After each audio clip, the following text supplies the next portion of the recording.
അപ്പോൾ ഇന്നത്തെ സ്പെഷ്യൽ എന്ന് പറയുന്നത് ഒരു കുമ്പളങ്ങ പായസമാണ്. അപ്പോൾ ഒരു കഷ്ണം കുമ്പളങ്ങ തൊലിയും കുരുവൊക്കെ കളഞ്ഞ് കുനുകുനാന്ന് കട്ട് ചെയ്ത് ഒരു കപ്പ് എടുത്തിട്ടുണ്ട്. അത് കുക്കറിലേക്ക് ഇട്ട് അതിലേക്ക് ശകലം വെള്ളം ഒഴിച്ച് 2 വിസിലടിച്ച് വാങ്ങുക. തണുത്തതിന് ശേഷം അതിലേക്ക് പച്ചവെള്ളം എടുത്തൊഴിക്കുക. 2 പ്രാവശ്യമായിട്ട് എടുത്തൊഴിച്ച് കഴുകി വാരി അരിപ്പക്കാത്തേക്ക് ഇടുക. അതിനെ ഒന്ന് പിഴിഞ്ഞെടുക്കണം അരിപ്പക്കാത്തുനിന്ന്. ആ പിഴിഞ്ഞെടുത്ത കുമ്പളങ്ങ കഷ്ണത്തിനെ അടുപ്പത്ത് ഒരു ഉരുളി വെച്ചിട്ടുണ്ട്, അതിലേക്ക് ഇടുക. അര കിലോ ശർക്കരയാണ് ഇതിന് വേണ്ടിയിട്ട് എടുത്തിട്ടുള്ളത്. അപ്പോൾ അര കിലോ ശർക്കര ഉരുക്കി ഉരുളിക്കകത്ത് ഒഴിച്ചു. കുറച്ച് മിച്ചം വെച്ചിട്ടുണ്ട്, പിന്നീട് ആവശ്യത്തിന് മധുരം നോക്കിയിട്ട് ഒഴിക്കാൻ വേണ്ടിയിട്ട്.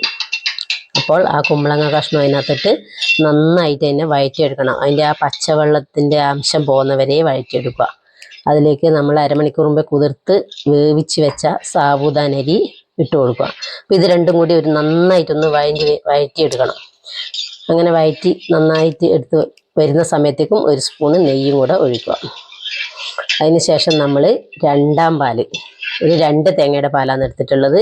രണ്ടാം പാല് പകുതി ഒഴിച്ചു കൊടുത്ത് അതും ഒന്ന് കുറുക്കിയെടുക്കുക.